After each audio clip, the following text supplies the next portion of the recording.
কুয়েটের শিক্ষা কার্যক্রম স্থগিত 28 ফেব্রুয়ারি পর্যন্ত, অবরুদ্ধ উপাচার্য। কুষ্টিয়ার কুমারখালী বালুর চলে দুর্ধর্ষ ডাকাতি, সিসিটিভির ফুটেজ ভাইরাল। এবং নির্যাতনের ভিডিও পরিবারের কাছে পাঠিয়ে 32 লাখ টাকা আদায়।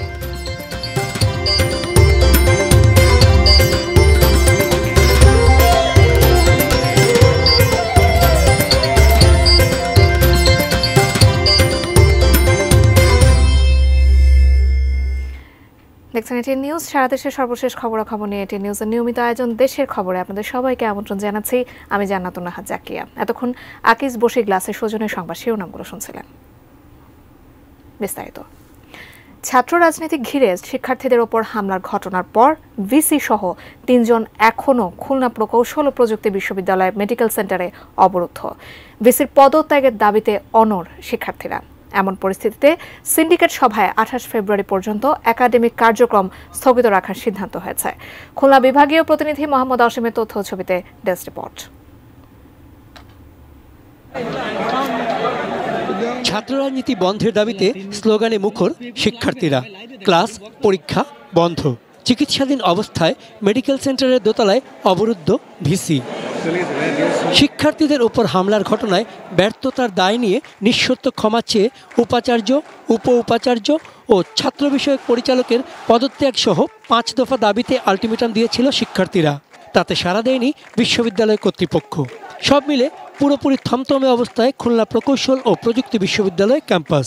যদি আমরা কোনো রকমের কোনো সুস্পষ্ট কোনো রকমের সিদ্ধান্ত না পাই, তাহলে এর পরবর্তীতে আমরা আমাদের যে ডিসিশন আছে সেগুলো হচ্ছে কি আমরা বাস্তবায়ন করব। এরই মাঝে বসে সিন্ডিকেট সভা। একাডেমিক কার্যক্রম 28 ফেব্রুয়ারি পর্যন্ত স্থগিত এবং জড়িত শিক্ষার্থীদের বিশ্ববিদ্যালয় থেকে বহিষ্কারের সিদ্ধান্ত আসে। সংঘর্ষের পরে থমথমে পরিস্থিতি ছিল। পরবর্তীতে আমাদের যৌথ বাহিনী আমাদের উপস্থিতিতে পরিস্থিতির নিয়ন্ত্রণে এসেছে। আর সকাল থেকে আপনারা দেখতেই পাচ্ছেন যেখানে যান চলাচল স্বাভাবিক, দোকানপাট সব খুলে গেছে, স্টুডেন্টরাও ক্যাম্পাসের ভিতরে আছে। তো সার্বিক পরিস্থিতি এখন যথেষ্ট শান্ত এবং নিরাপদ সবার জন্য।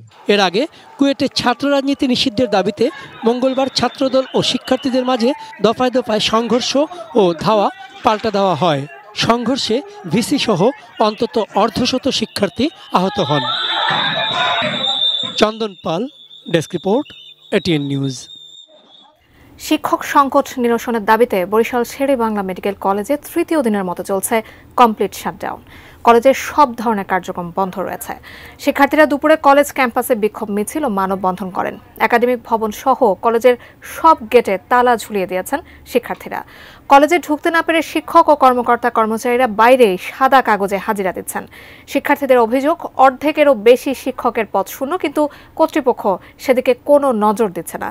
দীর্ঘদিন ধরেই শিক্ষক না থাকায় তাদের পড়ালেখা ব্যাহত হচ্ছে উল্লেখ করে শিক্ষার্থীরা বলেন, সমস্যার সমাধান না হওয়া পর্যন্ত শাটডাউন অব্যাহত থাকবে।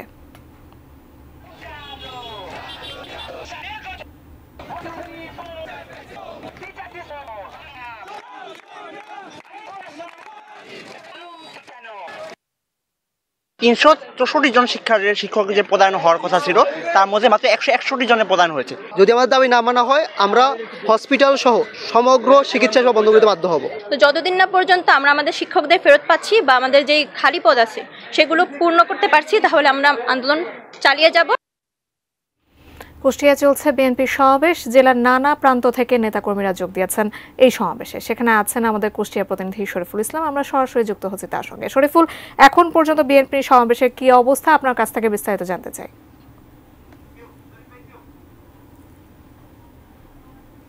যেমনটি বলছিলেন, কুষ্টিয়ার যে বিশাল জনসমাবেশ, বিএনপির কুষ্টিয়া জেলা বিএনপির আয়োজিত যে বিশাল জনসমাবেশ, এই কুষ্টিয়া নিশান মোড়ের যে মসজিদ সংলগ্ন যে মাঠটাই একবারে নেতাকর্মীদের পরিপূর্ণ হয়ে গেছে। জেলার বিভিন্ন প্রান্ত থেকে, বিশেষ করে জেলার 6 উপজেলা থেকে স্থানীয় বিএনপি নেতাকর্মীরা এই মাঠে এসে সমাবেশ স্থলে মিছিল সহকারে এসে সমবেত হয়েছে। দীর্ঘদিন পর তারা এরকম একটি জনসমাবেশে আসতে পেরে অনেকে উৎফুল্ল প্রকাশ করেছেন, আনন্দ উল্লাস করেছেন। কেউ ঢাক ঢোল নিয়ে এই সমাবেশে যোগ দিয়েছেন, আনন্দ উল্লাস করে যোগ দিয়েছেন। দিয়েছেন।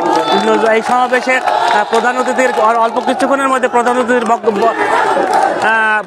বক্তব্য রাখবেন রাজশাহী সিটি মেয়রের সাবেক মেয়র এবং বিএনপি চেয়ারপারসন বেগম খালেদা জিয়ার উপদেষ্টা মিজানুর রহমান মিনুতুল বক্তব্য রাখবেন। আর জেলা বিএনপির সভাপতি কুতুবুদ্দিন আহমেদের সভাপতিত্বে যে সমাবেশ অনুষ্ঠিত হচ্ছে, ইতিমধ্যেই স্থানীয় জেলা নেতৃবৃন্দ, সিনিয়র যুগ্ম আহ্বায়ক জেলার রেজামের বাচ্চু মোল্লা সহ অন্যান্য নেতৃবৃন্দ বক্তব্য রেখেছেন। কানায় কানায় পরিপূর্ণ জনসমাবেশ একেবারে জনস্রোতে পরিণত হয়েছে।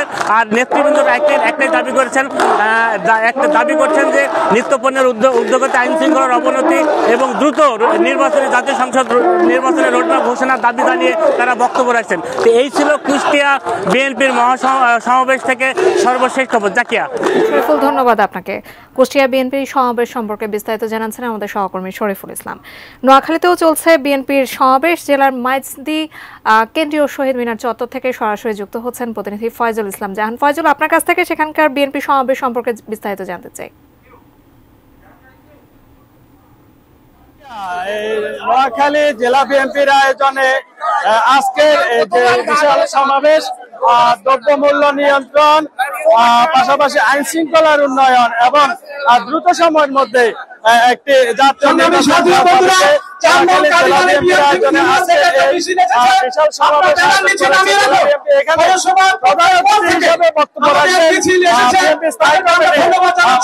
সদস্য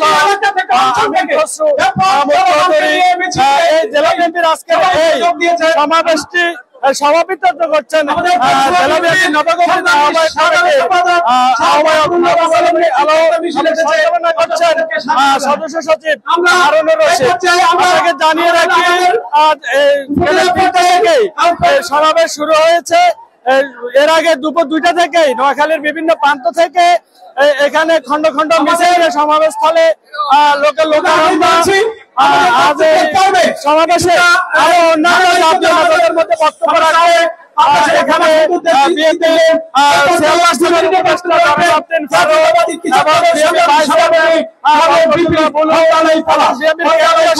সম্পাদক মাহবুবুর রহমান শামীম এবং পল্লী উন্নয়ন বিষয়ক সম্পাদক বজলুল করিম চৌধুরী, তাদের একটাই দাবি বিএনপির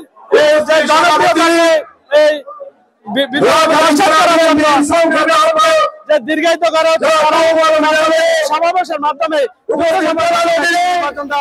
ফয়জুল, ধন্যবাদ আপনাকে। নোয়াখালীতে বিএনপির সমাবেশ প্রসঙ্গে বিস্তারিত জানাতে সহকর্মী ফয়জুল ইসলাম জাহান আমাদের সঙ্গে সংযুক্ত হয়েছিলেন। এবার অন্যান্য খবর। কুষ্টিয়ার কুমারখালী বালুঘাটের ম্যানেজারকে গুলি করে টোল বক্সের টাকা লুটে নিয়েছে অস্ত্রধারী মুখোশধারীরা। দুর্ধর্ষ ডাকাতির সেই সিসিটিভি ফুটেজ সামাজিক যোগাযোগ মাধ্যমে ভাইরাল হলে পুলিশ এখনও কাউকে গ্রেপ্তার করতে পারেনি।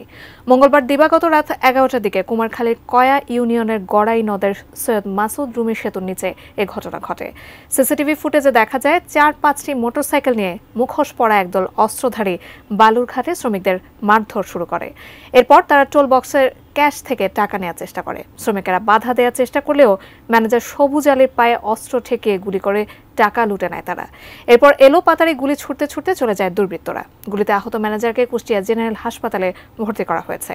চাঞ্চল্যকর এই ঘটনার সিসিটিভি ফুটেজ সামাজিক যোগাযোগ মাধ্যমে ছড়িয়ে পড়লেও পুলিশ এখনও কাউকে গ্রেপ্তার করতে পারেনি।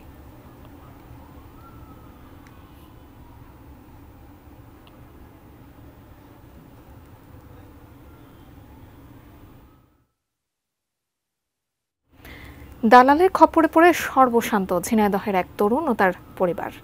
দালাল চক্র মতিয়ার রহমান সাগর নামে ওই তরুণকে ইতালি নেওয়ার প্রলোভন দেখিয়ে লিবিয়ার মাফিয়া চক্রের কাছে বিক্রি করে দেয়। এরপর নির্যাতনের ভিডিও পরিবারের কাছে পাঠিয়ে আদায় করে 32 লাখ টাকা। সন্তানকে দেশে ফিরিয়ে আনা সহ দোষীদের বিচারের দাবি জানিয়েছে ভুক্তভোগী পরিবারটি। ঝিনাইদহ প্রতিনিধি ইমন হাসানের তথ্য ছবিতে ডেস্ক রিপোর্ট।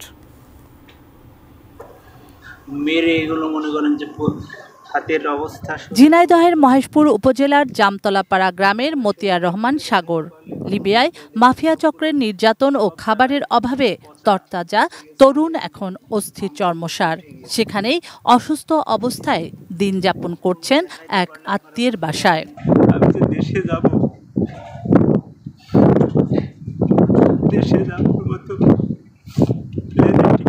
মতো অর্থ আমার কাছে নাই। পরিবারের সচ্ছলতা আনতে ২০২৩ সালের অক্টোবরে বৈধভাবে লিবিয়ায় যান সাগর। সেখানকার একটি হাসপাতালে কাজ করে বাড়িতে নিয়মিত টাকাও পাঠিয়েছেন। ৮ মাস আগে স্থানীয় বাউলি গ্রামের দালাল মোজামের প্রলোভনে লিবিয়া থেকে ইতালি যেতে ৭ লাখ টাকায় চুক্তি করেন।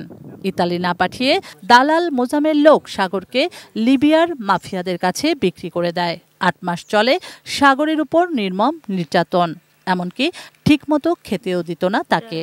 ভিডিও কল দিয়েছে আমার কাছে, দিয়ে ছেলের বিশাল মারধর করছে, ৩৬ লাখ টাকা মুক্তিপণ দাবি করছে। তারপরে প্রাথমিকভাবে আমরা ৯ লাখ দিই, তারপরে ৬ লাখ দিই, এইভাবে দিতে দিতে আমরা ৩২ লাখ টাকা দিই। যেখানে কাজ করতো ওখান থেকে নিছে, নেওয়ার পরে ওখান থেকে গাড়ি দিয়ে আনার সময় অন্য জায়গায় বিক্রি করে দেয়। ওকে বিক্রি করে দেওয়ার পরে আমাদের কাছে ফোন দিছে, ফোন দিয়ে তো ওখানে মারধর করতেছে ওকে অনেক। নির্যাতনের ভিডিও পাঠিয়ে ৩২ লাখ টাকা মুক্তিপণ আদায়ের পর গত ১১ ফেব্রুয়ারি সাগরকে মুক্তি দেয় মাফিয়ারা। সহায় সম্পত্তি বিক্রি করে ছেলেকে উদ্ধার করলেও লিবিয়ার চিকিৎসা ব্যয় মেটাতে দিশেহারা পরিবারটি। তবে এসব কিছু অস্বীকার করলেন অভিযুক্ত দালাল মোজাম। আমি এসব বিষয় আমি জানিও না, শুনুন না, কার হাত দিয়ে গেছে না আদার্স আমি বিষয়টা জানি না। সব কিছু কুষ্টা কাদের হাত দিয়ে গেছে না গেছে এইটুকু আমি জানি, আমি এসব কিছু জানি না।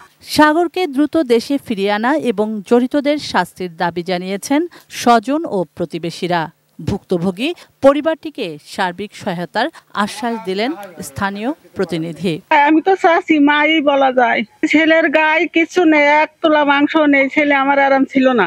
সরকার পদক্ষেপ নিক, সে যেন সুস্থ শরীরে দেশে ফিরে আসতে পারে।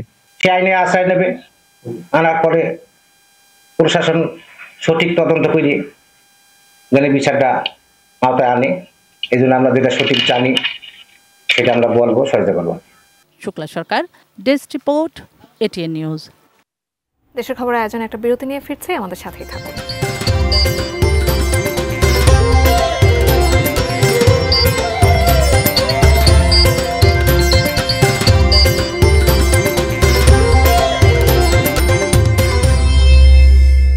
বিরতির পর আরও একবার আমন্ত্রণ জানাচ্ছি দেশের খবরের আয়োজনে। এবারে বইমেলার খবর জানাবো সৌজন্যে বাংলালিংক।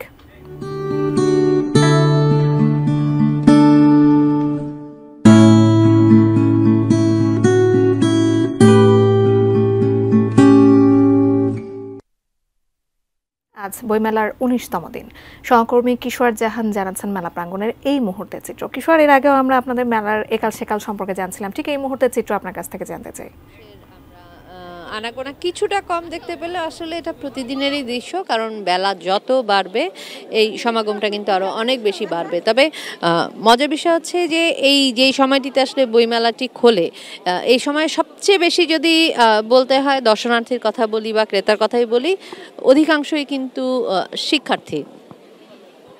এবং আমরা এবার অমৃতসর বইমেলায় দেখেছি বিশেষ করে বিভিন্ন স্কুল থেকে শিক্ষকরাই কিন্তু বিভিন্ন স্কুলের শিক্ষার্থীদের দল বেঁধে বইমেলা দেখতে নিয়ে এসেছেন, বই কিনতে নিয়ে এসেছেন এবং অনেকে কিনছেনও। শুধু যে আসলে দর্শনার্থী বলছি তা তো নয়, যারা আসছেন এসে ঘুরতে যেমন পছন্দ করছেন কিনছেনও সেরকম। আর সব মিলিয়ে প্রতিদিনই মেলার মাঠে নতুন নতুন অনেক বই আসছে। আমরা নতুন লেখকদের কথা জানার চেষ্টা করছি, নতুন বইয়ের কথা জানার চেষ্টা করছি। তবে পুরনো লেখায় যে স্বাদ, সে স্বাদটা আসলে নতুন প্রজন্ম যেমন নিতে চায় বা পছন্দ করে, কারণ পুরনো লেখকদের কথাগুলোই তো বারবার ঘুরে ফিরে আসে। আর নতুন লেখকদের কথা যদি বলতে হয় তবে আসলে জানাতে হয় যে নতুন লেখকদের বইও কিন্তু বিভিন্ন স্টলগুলোতে এসছে এবং ওনাদের বিক্রিও বেশ ভালো। আর ১৯তম দিন পর্যন্ত এসে বিক্রেতারা যেটা বলছেন যে বিগত একটা সপ্তাহ ধরে কিন্তু ওনাদের বিক্রি অনেকটুকু বেড়েছে, যেহেতু মেলা আর অল্প কিছুদিন আছে, আরও হয়তো বা বাড়বে। জাকিয়া কিশোর, দিন বদলের ২০ বছরে বাংলালিংক দিচ্ছে ২০ জিবি মাত্র ৩১৯ টাকায়। একুশে বইমেলার ১৯তম দিনের খবর জানাতে সহকর্মী কিশোর জাহান মেলা প্রাঙ্গণ থেকে যুক্ত হয়েছিলেন। দলীয়করণের মাধ্যমে আওয়ামী লীগ দেশের নির্বাচনী ব্যবস্থা ধ্বংস করে দিয়েছে, এ মন্তব্য করেছেন বিএনপির কেন্দ্রীয় নেতা ও সাবেক মন্ত্রী অ্যাডভোকেট এম রুহুল কুদ্দুস তালুকদার দুলু। নাটোরের আলাইপুরে জেলা বিএনপি কার্যালয়ে চিনিকল শ্রমিক কর্মচারী ইউনিয়নের নবনির্বাচিত নেতাদের সঙ্গে মতবিনিময়ে তিনি একথা বলেন। বাংলাদেশের যে নির্বাচন যে গণতান্ত্রিক ধারা ছিল, এই ধারা বাংলাদেশে এমন করে ধ্বংস করে দিয়েছে। আজকে স্থানীয় সরকার নির্বাচন বলেন এবং যে কোনো নির্বাচন, স্থানীয় সরকার, জাতীয় নির্বাচন, সব নির্বাচন ব্যবস্থাকেই দলীয়করণ করার কারণে আজকে ধ্বংস হয়ে গিয়েছে। সময় হলো আরো একটা বিরতি নেওয়ার, কিছুক্ষণের মধ্যে ফিরছি, সাথে থাকুন।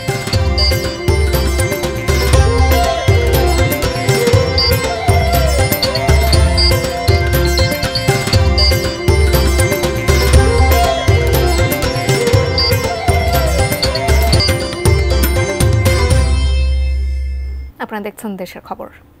নানা আয়োজনে অনুষ্ঠিত হলো কুমিল্লার লালমাই উপজেলার ঐতিহ্যবাহী গৈয়ারভাঙা উচ্চ বিদ্যালয়ের বার্ষিক সাংস্কৃতিক অনুষ্ঠান ও পুরস্কার বিতরণী। সকালে বিদ্যালয় প্রাঙ্গণে অনুষ্ঠানের উদ্বোধন করেন গৈয়ারভাঙা উচ্চ বিদ্যালয়ের প্রধান শিক্ষক আবুল হাশেম মজুমদার। গান, নাচ, কৌতুক, কবিতা আবৃত্তি, ছড়া গান সহ বিভিন্ন সাংস্কৃতিক উপস্থাপনা করেন শিক্ষার্থীরা।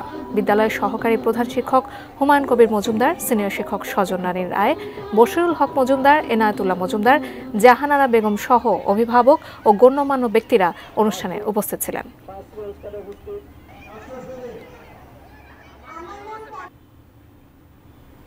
তারুণ্যের উৎসবের অংশ হিসেবে ব্রাহ্মণবাড়িয়ার ফারুকি পার্কে শুরু হয়েছে দুদিনের পিঠা মেলা। সেখান থেকে সরাসরি যুক্ত হচ্ছেন আমাদের পূর্বাঞ্চলীয় ব্যুরো প্রধান পীযূষ কান্তি আচার্য।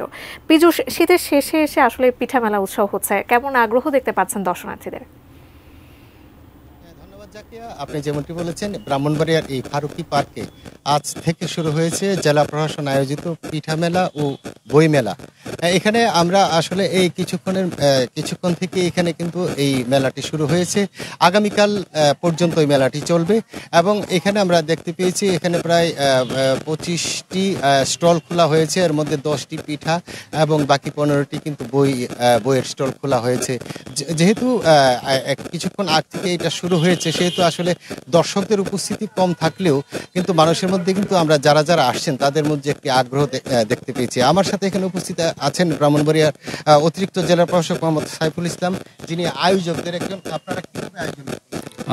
ধন্যবাদ। আমরা 2 দিন ব্যাপী মেলা চলবে। আমাদের কিছুক্ষণের মধ্যে আমাদের মেলা শুরু হয়েছে। আমাদের বই মেলা এবং পিঠা উৎসব, অর্থাৎ এখানে যারা আসবে একসাথে বই কিনবে, পিঠা খাবে, সেই সাথে আমাদের সাংস্কৃতিক অনুষ্ঠান আছে এবং সাংস্কৃতিক অনুষ্ঠান উপভোগ করবে, অর্থাৎ 3টা একই সাথে হবে। আপনারা জানেন যে তারুণ্যের উৎসব যে আমাদের যে আয়োজন 2025-এর, এটার অংশ হিসাবে আমাদের এই পিঠা উৎসব এবং বই মেলার আয়োজন করা হয়েছে। সাথে আরও একটা বিষয় আমরা যুক্ত করেছি, এখানে আমাদের স্থানীয় যারা উদ্যোক্তা আছে তাদের এখানে পণ্য প্রদর্শনী হবে, তারা পণ্য প্রদর্শনী করবে। ধন্যবাদ। তিনি যেমনটি বলেছেন যে পণ্য প্রদর্শনী হবে স্থানীয় উদ্যোক্তাদের এবং এখানে ব্রাহ্মণবাড়িয়া জেলা শিল্পকলা একাডেমির শিল্পীদের কিন্তু একটি মনোজ্ঞ সাংস্কৃতিক অনুষ্ঠানও কিছুক্ষণের মধ্যে অনুষ্ঠিত হবে। তো এই ছিল আমার কাছে ব্রাহ্মণবাড়িয়া থেকে মেলার সর্বশেষ খবর। জাকিয়া। পীযূষ, ধন্যবাদ আপনাকে। ব্রাহ্মণবাড়িয়া থেকে পিঠা মেলা খবর জানাতে সহকর্মী পীযূষ কান্তি আচার্য আমাদের সঙ্গে সংযুক্ত হয়েছিলেন। শেষ করব দেশের খবরের আয়োজন, তার আগে শিরোনামগুলো জানিয়ে দিচ্ছি আরও একবার।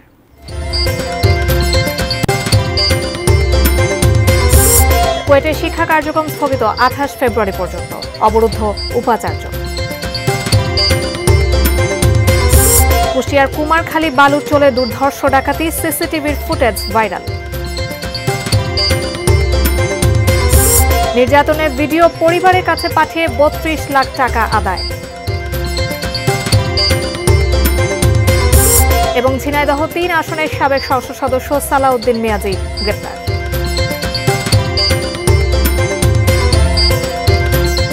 এ ছিল দেশের খবরে। সঙ্গে থাকার জন্য ধন্যবাদ সবাইকে।